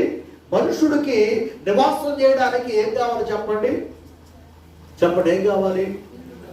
ఇల్లు కావాలి కదా. సో ఇల్లుంటే సరిపోతుందా? మనిషి బ్రతకడానికి ఏం కావాలి? ఆక్సిజన్ కావాలిగా. ఇప్పుడు అక్కడ ఆక్సిజన్ లేదు. ఈ వెళ్ళే వాళ్ళందరూ కూడా ఇక్కడ నుంచి ఆక్సిజన్ పట్టుకెళ్తున్నారు. ఆక్సిజన్ పట్టుకెళ్ళి అది ఎప్పుడు లోపల అయిపోతుందో ఆ కొలతలేసుకొని అది అయిపోకముందే దిగొచ్చేస్తున్నారు. ఎందుకని? అది అయిపోతే కుమారం గారు అక్కడ చచ్చిపోడు. అందుకనే అది అయిపోయే లోపల లెక్కలు కట్టుకొని తొందరగా దిగొచ్చేస్తున్నారు. ఇప్పుడు అక్కడికి వెళితే ఆక్సిజన్ లేదు. రెండోది ఏంటో తెలుసా? మనిషి బ్రతకడానికి ఇంకేం కావాలి? తాగడానికి నీరు కావాలి కదండి. తినడానికి తిండి లేకపోయినా త్రాగడానికి నీరు ఉంటే కొంతకాలం బ్రతకగలరు. ఇప్పుడు అక్కడ నీరు ఎక్కడ కూడా చుక్క నీరు దొరకట్లే. ఎక్కడ చుక్క నీరు లేదు. ఇప్పుడు పొరపాటున కనుక వారు నీటిని అక్కడ లేనటువంటి ఆ ప్రాంతానికి మనం తీసుకెళ్లారు అనుకోండి, మరి ఏమైపోతాం? చచ్చిపోతాం. ఒకటి ఆక్సిజన్ లేదు, 2 నీరు లేదు, 3 గాలి లేదు. అక్కడ ఉన్న గాలి ఎలాంటిదో తెలుసా? ఇప్పుడు మనం ఎలా నిలబడ్డాం కదా, అక్కడికి వెళ్తే తలకాయ కిందకే కాడు పైకి వెళ్తాయి. చంద్రమండలం మీద మనము నివాసం చేయడానికి నివాస యోగ్యమైన ప్రాంతం అది కాదు. మనుషులు ప్రయత్నిస్తున్నారు, అది లేఖనాల ప్రకారంగా అయ్యే పని కాదు. మనుషుడికి నివాస యోగ్యమైనది ఏదయ్యా అంటే భూమండలం. దేవుడు స్తోత్రం కలుగుతుందా? అది లేఖనంలో రాయబడుతున్న మాట. యెషయా గ్రంథంలో ఏమని రాయబడిందంటే మనుషుడికి నివాస యోగ్యమైన స్థానం భూమి. దేవుడు భూమిని మనుషుల కొరకు ఆయన సిద్ధపరిచాడు. నవగ్రహాల్లో ఒక గ్రహం భూగ్రహం. ఈ భూగ్రహం మనుషుల యొక్క నివాసం కొరకు దేవుడు ఏర్పాటు చేశాడు. దేవుడు స్తోత్రం కలుగునగా. సో కాబట్టి ఇప్పుడు మనం ఒకటి భూమి ఉందని నమ్ముతున్నాం, భూమి మీద ఉన్న దేశాలను నమ్ముతున్నాం, ప్రపంచాన్ని నమ్ముతున్నాం. ఎందుకంటే ఇవన్నీ కంటికి కనబడుతున్నాయి. రెండవదిగా మనం వెళ్ళి చూడకపోయినా చూసొచ్చిన వారు ఇదిగో చంద్రమండలం ఉంది, చంద్రమండలం మీద మేము ఉన్నాము, చంద్రమండలం మీద మేము జెండా పాతాము, ఇదిగో మిమ్మల్ని కూడా తీసుకొని వెళ్తాము అంటే వాళ్ళు వెళ్ళి వచ్చారు కాబట్టి, అది చూసి వచ్చారు కాబట్టి ఇప్పుడు మనం ఏం చేస్తున్నాం? వారిని బట్టి అయినా అది ఉందని నమ్ముతున్నాం. ఈ మధ్యకాలంలో మరొక వార్త నేను విన్నా. ఎప్పుడో జరిగింది. ఇది ఇంచుమించుగా 1960 కాలంలో జరిగిందట. ఆ వార్త ఏంటంటే రష్యా వారు భూమిపైన చంద్రమండలం ఉందనే విషయాన్ని ప్రజలు తెలుసుకున్నారు. భూమి కింద ఏముందో తెలుసుకోవాలనుకున్నారు. అటు వాళ్ళు భూమి కింద ఏముందో తెలుసుకోవాలని భూమి కిందికి ఇంచుమించుగా ఎంత లోతైతే అంత లోతు డ్రిల్లింగ్ వేయాలనుకున్నారంటండి. వారు డ్రిల్లింగ్ వేద్దామని ప్రయత్నం చేస్తే భూమి లోపలకు వెళితే భూమి లోపల ఇంచుమించుగా 2000 అడుగులు. అంటే దాని ఎలా వాళ్ళ లెక్క ఎలా చెప్పారంటే ఇంచుమించుగా 13-14 కిలోమీటర్లు భూమి లోపలికి రంధ్రం వేస్తే ఆ భూమి లోపలికి ఆ రంధ్రం పడిన తరువాత ఆ 2000 అడుగుల లోతులోనికి వెళ్ళిన తరువాత ఒకేసారి ఆ డ్రిల్ వదిలేసిందంట, జారిపోయిందంట. అరే జారిపోతుందని చెప్పి వాడు మళ్ళా పైకి లాగి మరలా అడ్డామని చూస్తే మరలా జారిపోతుంది. సరే ఏంటి జారిపోతుందనే ఆ డ్రిల్లింగ్ పైకి తీసేసి ప్రేరా దాని లోపల ఏముందో చూద్దామని చెప్పి వాడు కెమెరాను పంపించారట. వాడు కెమెరాను పంపిస్తే ఆ కెమెరా లోపల ప్రేర వారు చూసింది ఏంటో తెలుసా అండి, భూమి కింద అగ్నిగంధము వారికి కనబడింది. భూమి కింద అగ్నిగంధకం ఎప్పుడైతే వారికి కనబడిందో, మంటలు వారికి కనబడ్డాయో, వెంటనే వారు ఇంకా ఏమైనా ఉందా అని చెప్పి వారు విందామని చెప్పి చూద్దామని చెప్పి ప్రయత్నం చేసి ఆ కెమెరాతో పాటుగా మైకులు పంపించారట. పంపిస్తే ఏం వినపడుతున్నాయో తెలుసా? ఆర్తనామం, కేకలు. అసలు ఈ కేకలు ఎవరయ్యా తెలుసుకుందామని చెప్పి వాళ్ళ దగ్గర ఉన్నటువంటి మిషనరీతో వారు పరీక్షిస్తారట. అవి మనుషులు కేకలుగా వినబడ్డాయి. వెంటనే వాళ్ళు ఆ కెమెరాలను వాటన్నిటిని పైకి తీసేసి ప్రపంచానికి వారు చెప్పింది ఏంటో తెలుసా? ఇదిగో భూమి కింద పెద్ద అగాధం ఉంది, భూమి కింద మంట ఉంది, భూమి కింద నరకం ఉంది, భూమి కింద మనుషులు ఆ మంటల్లో కాలిపోతూ కేకలు వేస్తున్న శబ్దాలు మాకు వినబడ్డాయి అని వాళ్ళు చెప్పారు. ఇప్పుడు మనం దాన్ని చూడకపోయినా ఏం చేస్తున్నాం? నమ్ముతున్నామా? నమ్మట్లా. చాలా మంది అనేదేంటో తెలుసా? ఎవరు చూడొచ్చాడండి, ఎవరు చూసి వచ్చాడండి? కళ్ళు మూసుకుంటే చెప్పరే, గాల్లో గాలి, దూలో దూలే. అవునా? గాల్లో గాలి, దూల్లో దూలి కాదు. వాక్యం చెప్తా ఉంది, ప్రభువును నమ్ముకున్న వాడికి నిత్య రాజ్యము, పరలోక రాజ్యము, మోక్ష రాజ్యము. మనం అనుకుంటున్నట్లుగా ప్రేర ప్రభు అక్కడికి మనల్ని తీసుకుని వెళ్తారు. మరి మిగిలిన వాళ్ళ పరిస్థితి ఏంటంటే వారు నిత్య నరకాగ్ని పాలైపోవడమే. ప్రకటన గ్రంథంలో ఉన్న మాట, నరకములో అగ్ని ఆరదు, పురుగు చావదు, అక్కడ రొమ్ములు బాదుకుంటూ పండ్లు కలుపుకుంటూ ఇబ్బంది పడే వేదనకరమైనటువంటి స్థలం. విషయాన్ని ఎందుకు మీకు జ్ఞాపకం చేస్తానంటే, మన కంటికి కనబడుతున్నటువంటి అనేకమైన విషయాలను మనం చూసి నమ్ముతున్నాం. ఒకవేళ మన కంటికి కనబడకపోయినా వారు వీరు చెప్పిన విషయాలను బట్టి మనం నమ్ముతూ ఉన్నాం. ఈ రోజున లేఖనాన్ని బట్టి ఎందుకు ఈ విషయాలు మీకు జ్ఞాపకం చేస్తున్నారంటే, ఇదిగో మన కనుల ఎదుట కనబడుతున్న సహోదరులను మనం ప్రేమించలేకపోతే మన కంటికి కనబడని ఆత్మరూపంలో ఉన్న దేవుణ్ణి మనం ఎలా ప్రేమించగలుగుతాం? రోజున చూడండి, చాలా మంది పిల్లలు రిక్షలు పొరబడుతూ ఉన్నారు. మన భారతదేశంలో ఉన్నటువంటి ఒక ప్రతిజ్ఞ ఏంటి చెప్పండి? అన్ని స్కూల్లో చెప్తాం ఏమని?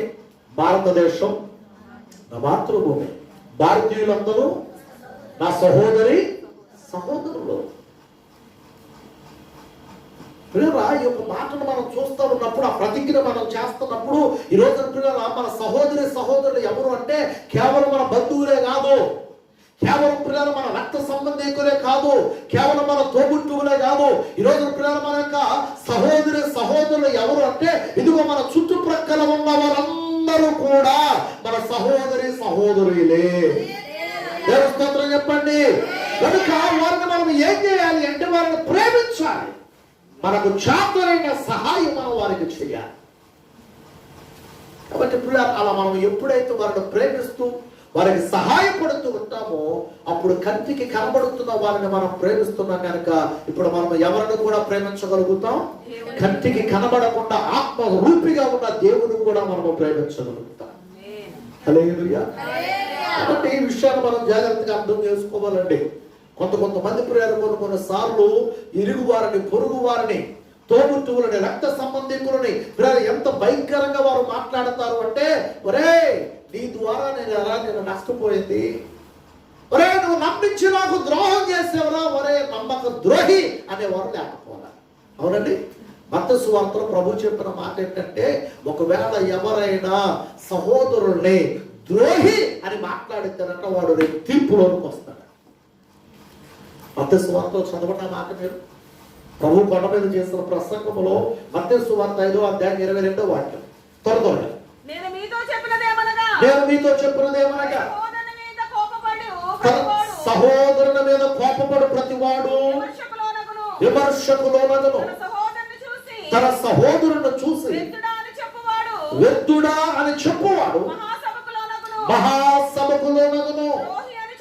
ద్రోహి అని చెప్పువాడు నిత్య నరకాగ్నికి లోనగును. కొన్నిసార్లు మనం తెలుగు పక్కన పెట్టిన ఇంగ్లీష్ లో మాట్లాడుతున్నాం. ఏమని? అరే వేస్ట్ ఫెలో అంటే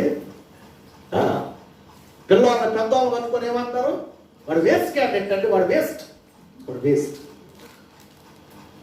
వేస్ట్ అనే మాట మన నోట రాకూడదు. అని దేవుడు స్తోత్రం కలుగుతుంది. ఒకవేళ వేస్ట్ అనే వాడు మనకు కనబడుతున్నా, వాడు వేస్ట్ గా మనకు కనబడుతున్న పిల్లల ప్రభు సన్నిధిలో దేవుని యొక్క మాటను బట్టి మనం వారిని ప్రేమించగలిగితే దాని యొక్క ఆశీర్వాదాన్ని దేవుడు మనకిస్తాడు. దేవుడు స్తోత్రం కలుగుతుంది. బైబిల్లో రాయబడుతున్న మాట ఏంటంటే త్రోసివేయబడిన, గెట్టివేయబడిన ప్రియాల మనం గమనిస్తున్నప్పుడు యెషయా గ్రంథంలో రాయబడుతున్న మాట అది. మూలకు తలరాయిగా దేవుడు చేస్తాడు. దేవుడు స్తోత్రం కలుగుతుంది. కాబట్టి ఈ రోజు నీ మాటలను బట్టి మనం గ్రహించాల్సిన విషయం ఏంటంటే మన సహోదరులను మనము ప్రేమించడమే తప్ప ఎవరిని కూడా మనం వేస్ట్ క్యాండిడేట్ అని చెప్పి ఎవరిని మనం అనకూడదు. కొన్నిసార్లు తల్లిదండ్రులుగా మనం అనే మాట్లాడడం తెలుసా? అరే నీకు చెప్పరే నువ్వంతా పరమ వేస్ట్ ఉపయోగం లేదండి నీ ద్వారా. తల్లిదండ్రులు ఎప్పుడు మనం అలా మాట్లాడకూడదు. తల్లిదండ్రులుగా మనం ఎప్పుడు లేదా మన పిల్లలు కనుక వారిని ప్రేమిస్తూనే వారికి అర్థమయ్యే రీతిలో చెప్పడం తప్ప వారిని మనం ఎలా పడితే అలా మాట్లాడేమా లేఖనాన్ని బట్టి మనకు అర్థమవుతుంది ఏంటంటే రేపు దేవుడు మనల్ని ఏం చేస్తాడట? విమర్శలోనికి తీసుకొని వస్తాడు. ఆయన మనల్ని తీర్పులోనికి తీసుకొని వస్తాడు. కనుక ప్రేమించాలి. ఎవరిని? మన సహోదరులను. అప్పుడు మనం ఎవరిని ప్రేమించగలుగుతాం? దేవుడిని ప్రేమించగలుగుతాం. రెండు విషయాలు చెప్పాను ఇప్పటికి. ఒకటి, దేవుడిని ప్రేమించడం అంటే ఆయన ఆజ్ఞలను కైకొనడం. రెండవదిగా దేవుడిని ప్రేమించడం అంటే మన సహోదరులను ప్రేమించడం. మూడవదిగా చెప్పి నేను ముగింపులోకి వచ్చేస్తాను. మూడవ మాట చూడండి. 1 పేతురు పత్రిక 3వ అధ్యాయము 10వ వాక్యం. 1 పేతురు పత్రిక 3వ అధ్యాయము 10వ వాక్యం. జీవమును ప్రేమించి మంచి దినములు చూడగోరు వాడు చెడ్డదాన్ని పలకకుండా తన నాలుకను కపటపు మాటలు చెప్పకుండా తన పెదవులను కాచుకొనవలెను. అతడు కీడు నుండి తొలగి మేలు చేయవలెను. సమాధానమును వెదకి దానిని వెంటాడవలెను. దేవుడికి స్తోత్రం జరుగునుగా. మూడవ మాటగా మీకు జ్ఞాపకం చేస్తున్నానండి. జీవాధిపతి అయిన దేవుని ఎవరైతే ప్రేమిస్తారో ఆ ప్రేమించే వారట వారు మంచి దినాలు చూడాలని ఆశపడితే వారు ఏం చేయాలట? చెడ్డదానిని పలకకుండా వారి యొక్క నాలుకను కపటపు మాటలు చెప్పకుండా వారి యొక్క పెదవులను కాల్చుకోవాలి. ఏమంటే ఈ రోజున మనం ఆలోచన చేస్తూ ఉన్నప్పుడు మన నాలుక, మన పెదవులు, మన నోరు ఎన్నిసార్లు మనల్ని ప్రమాదపులోనికి తీసుకొని వెళతా ఉండే ఆలోచన చేయండి. ఈ రోజున పిల్లరా మన యొక్క నాలుకతో మనం మాట్లాడుతున్నటువంటి మాటలు, మన నోటితో మనం మాట్లాడుతున్నటువంటి మాటలు ఎన్నిసార్లు మనను ప్రమాదాల్లోనికి తీసుకుని వెళ్ళాయి. ఆలోచన చేయండి. ఎన్ని చెడ్డ మాటలు మన నోటితో మనం మాట్లాడుతూ ఉన్నాం. చెడ్డ మాటలండి మాట్లాడుతున్నామా? మరి చెడ్డ మాటలు మనం మాట్లాడేవారం అయితే దేవుడిని ఎలా మనం ప్రేమించేవారం అవుతాం? ఆయన మంచి దేవుడు కనుక ఆయన పిల్లలమైన మన నోట కూడా ఏమి రావాలి? చెప్పండి, ఏమి రావాలి? మంచి మాటలే రావాలి. మనం చెడ్డ మాటలు మాట్లాడుతున్నామంటే, మన నోట చెడ్డ మాట మనం కొరుకుతున్నామంటే దాని ద్వారా ఒకటి దేవుణ్ణి బాధపరిచిన వారం అవుతున్నాం, రెండవదిగా మనం నష్టపోతున్నాం. ఈ విషయం మనకు అర్థం కావాలి. కొన్నిసార్లు చూడండి, కొన్ని కుటుంబాల్లో ఎందుకు గొడవ అవుతున్నాయంటే, ఎందుకు తొందరలాటలు, ఎందుకు గుద్దులాటలు అంటే ఇందుకే తొందరపడి మాట్లాడరాని మాటలు, చెడ్డ మాటలన్నీ మాట్లాడేస్తారు. చివరికి ఏమవుతుందో తెలుసా? పెద్దలు చెప్పిన మాట ఏంటంటే, నోరు కాసుకుంటే కపాల పైన, నోరు కాసుకుంటే ఈపు కాసుకున్నట్టే. నోరు కాసుకోకపోతే చెప్పరే, అదిగో మంచి మాట, ఈపి పగిలినట్టే. నిజమండి. రోజున చూడండి, కుటుంబాల్లో ఎందుకు గొడవలు జరుగుతూ ఉన్నాయంటే, ఎందుకు ఈ రోజున కుటుంబాల్లో గలిబిలి ఏర్పడుతుందంటే ఇందుకే. నోరు కాసుకోలేకపోతున్నారు, ఏది పడితే అది మాట్లాడేస్తున్నారు. మాట్లాడేయడం ద్వారా పిల్లల ఎదుటి వ్యక్తి కోపం వచ్చేస్తుంది. ఆ మాట ద్వారా మాట అనడమే ఆలస్యం. ఇక్కడ ఏమైపోతుంది? పర్లేదు చెప్పండి, ఈ పగిలిపోతుంది. నేను అంటున్న మాట కాదు, లోకంలో వాళ్ళు చెప్పిన మాట కాదు, బైబిల్లో చెప్పిన మాట అది. మీరు చూస్తారు, ఒకసారి సామెతల గ్రంథాన్ని తీయండి. సామెతల గ్రంథంలో జ్ఞాని అయిన సొలొమోను ద్వారా దేవుడి విషయాన్ని ఎప్పుడో ఆయన మనకు ముందుగానే తెలియపరచాడండి. సామెతల గ్రంథం తీయండి ఒకసారి. సామెతల గ్రంథములో మనం చూస్తూ ఉన్నప్పుడు 21వ అధ్యాయములో 23వ వాక్యాన్ని ఒకసారి చదవండి. నోటిని తీస్తారండి. ఆ పేజీ నెంబర్ 547వ పేజీ. చదవండి. నోటిని నాలుకను భద్రము చేసుకొని వాడు శ్రమల నుండి తన ప్రాణమును కాపాడుకుంటాడు. దేవుని స్తోత్రం కలుగునుగా. దేన్ని అలా చెప్పండి, దేన్ని? నోటిని నాలుకను భద్రము చేసుకుని వారట శ్రమల నుండి తన ప్రాణమును వారు కాపాడుకోగలుగుతారట. అంటే నోటితో నాలుకతో మనం ఎప్పుడైతే మాట్లాడరాని చెడ్డ మాటలన్నీ మాట్లాడతామో అప్పుడు మనకేమొచ్చేస్తుంది? శ్రమ వస్తుంది. ఆ శ్రమ ఎంత భయంకరంగా ఉంటుందో మనం చెప్పవసరం. కొంతమంది చేతితో కొట్టే వాళ్ళు అయితే, కొంతమంది కాలుతో గుద్దే వాళ్ళు అయితే, మరి కొంతమంది కర్ర తీసుకొని కొట్టే వాళ్ళు అయితే. నేను ఒక పాస్టర్ మీటింగ్ లో పాలు పొందుతూ ఉన్నప్పుడు భార్యను ప్రేమించే విషయాన్ని గురించి ఒక దైవ సేవకుడు చెప్పిన తరువాత, మీ ఉద్దేశాలు చెప్పండి, మీకు ఎప్పుడైనా ఈ అనుభవాలు ఉన్నాయా? వాళ్ళ పాస్టర్ గారు అని ఆ పేరు పెట్టి ఆ పాస్టర్ గారిని పిలిచారు. అప్పుడు ఆ పాస్టర్ గారు ఏడ్చుకుంటూ చెప్తూ ఉన్నాడు, అయ్యా నా భార్యను నేను చేత్తో మాత్రమే కాదయ్యా, కాలుతో మాత్రమే కాదయ్యా, కర్రతో మాత్రమే కాదయ్యా, ఇంకా నా నడేనుకున్న బెల్టుతో నా భార్య వీపుని బద్దలైపోయేటట్టు కొట్టాడయ్యా ఒకప్పుడు అని ఆయన ఏడ్చుకుంటూ సాక్ష్యం చెప్తూ ఉన్నాడు. ఈరోజు నేను అంటున్న మాట ఏంటో తెలుసండి, మన నోటిని మన నాలుకను మనం కాపాడుకోగలిగితే ఇది శ్రమల నుండి మనం ఏం చేయబడతాం? తప్పించబడతాం, రక్షింపబడతాం. అలా నేను భార్యాభర్తల మధ్య ఇది జరగాలని నేను చెప్పడంలా, భార్యాభర్తల మధ్యన ప్రేమ మాత్రమే ఉండాలి. దేవుడు స్తోత్రం కలుగునుగాక. ఇలాంటిది జరగకూడదు. భార్యాభర్తల మధ్యన దేవుని ప్రేమ వారిలో ఉండాలి. దేవుని ప్రేమతో వారు నింపబడి ఉండాలి. ఒకరినొకరు అర్థం చేసుకోవాలి, ఒకరి మాట ఒకరు వినాలి, ఒకరి మాటను ఒకరు ప్రేర. కొన్నిసార్లు అంటాం కదా, అసలు నా మాట అంటే నీకేం లేదు, లెక్కే లేదు, లెక్క చేసుకోవాలి. అలానే తొందరపడి ఎవరు మాట్లాడకూడదు, ఒకరి మాటకు ఒకరు వినిపించుకోవాలి. ఈ విషయాన్ని ఎందుకు మీకు జ్ఞాపకం చేస్తున్నాడు? పిల్లల కాచుకోవడం. దేన్ని?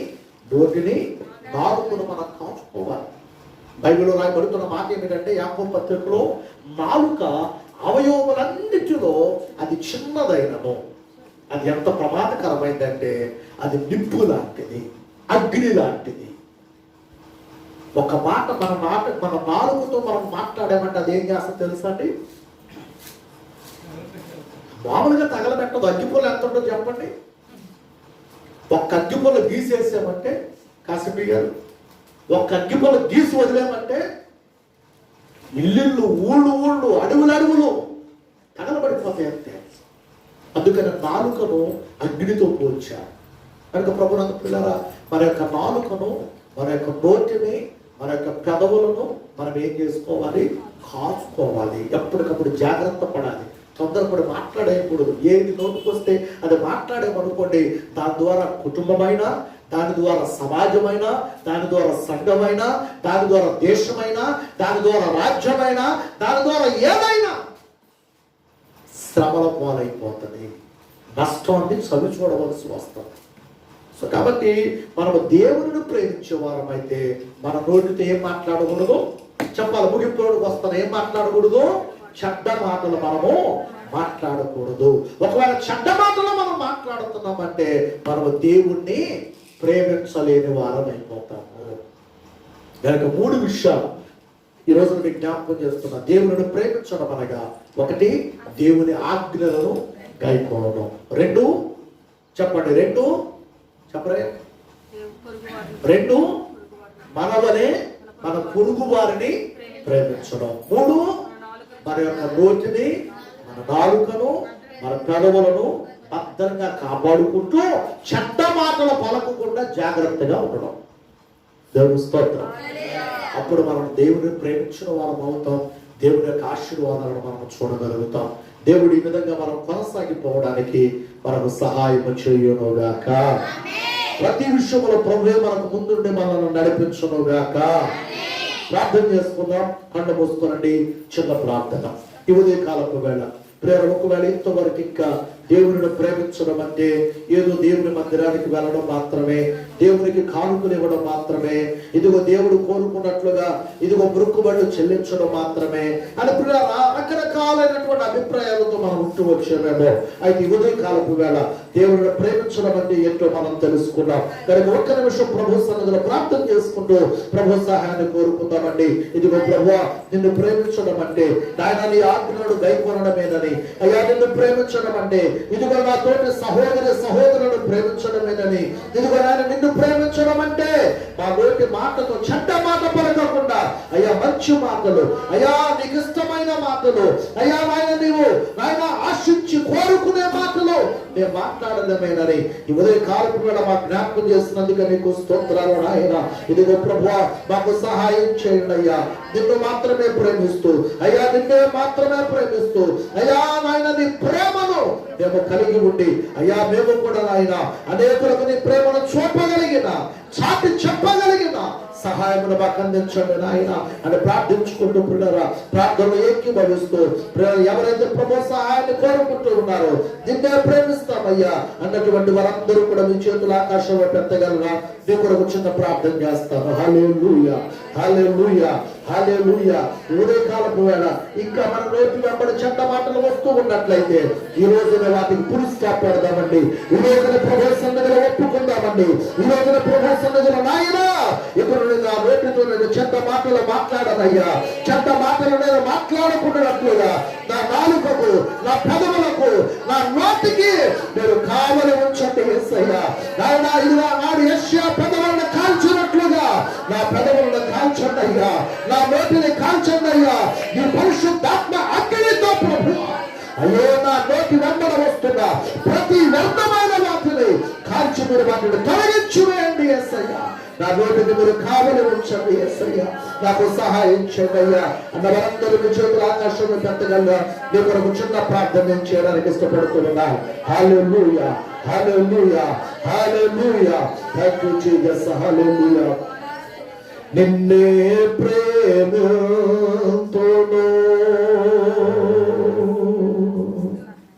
నిన్నే ప్రేమతోను, నిన్నే ప్రేమతోను, నిన్నే ప్రేమతోను చెప్పనందరూ నిన్నే ప్రేమతోను, నిన్నే ప్రేమతోను, నిన్నే ప్రేమతోను నేను తిరుగా నీ సన్నిధిలో మోకరించి నీ మార్గములో సాగేదా, నిరసించక సాగేదా. నేను తిరుగా నీ సన్నిధిలో మోకరించి నీ మార్గములో సాగేదా, నిరసించక సాగేదా. నేను తిరుగా ఉండెను. అవును నాయన, నీ మార్గములో నేను సాగిపోతానయ్యా. నువ్వు చెప్పిన నీ మాటలు చెప్పిన నేను ముందుకు కొనసాగిపోతానయ్యా. నాకు సహాయం చేయండి యేసయ్యా అన్నటువంటి వారందరూ మీ చోటు ఆయన వైపు చూడండి. మీకు చిన్న ప్రార్థన చేయడానికి నేను ఇష్టపడుతున్నాను. హల్లెలూయా. పరిశుద్ధాత్మకు స్తోత్రాలు నాయన. ఈ ఉదయకాలపు వేళ అయ్యా నీ మాటలు విన్నటువంటి అయ్యా నీ బిడ్డలు ఎంతమంది అయితే చేతులు నీ వైపు చాపి అయ్యా నీ సహాయమును కోరుకుంటూ ఉన్నారు. నిశ్చయముగా నాయన నీ సహాయము వారికి అందలేగాక. నిశ్చయముగా ప్రభువా నీ చేతితో వారిని పట్టుకొందురుగాక. నిశ్చయముగా యేసు నామములో నీ వాక్యానుసారముగా బిడ్డలు సాగిపోవునట్లుగా పరిశుద్ధాత్మడ మీరే వారికి సహాయం చేయండి. మీరే వారిని నడిపించండి. మీరే వారిని బలపరచండి. మీరే వారిని నాయన మీకు ఇష్టమైన బిడ్డలుగా తీర్చిదిద్దుమని ప్రార్థిస్తా ఉన్నారు. పరిశుద్ధాత్మదేవా నీకు స్తోత్రాలయ్యా. ఆత్మస్వరూపుడా నీకు స్తోత్రాలయ్యా. మా మధ్యలో సంచరిస్తున్న వాడా నీకు స్తోత్రాలయ్యా. ఈ వాక్యములు ప్రతి ఒక్కరి హృదయములో మీరు నాటండి, నీరు కట్టండి, ఫలింప చేయండి. వాక్యానుసారముగా మేమందరము జీవించడానికి మీరే మాకు సహాయము చేయమని నీకే సమస్తమైన మహిమ ఘనత ప్రభావములు ఆపాదిస్తూ యేసు పరిశుద్ధ నామమున అడిగి వేడుకొనుచున్నాము తండ్రి. గట్టిగా అందరూ చెప్పలు పడి ప్రభువు స్తోత్రాలు చెల్లించేద్దాం.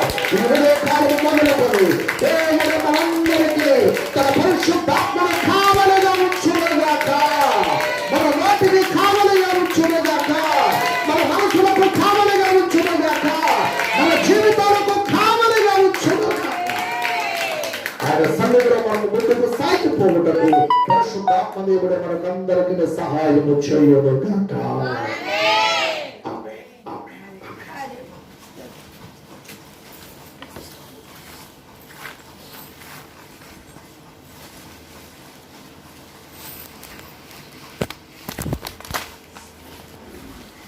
అలాగే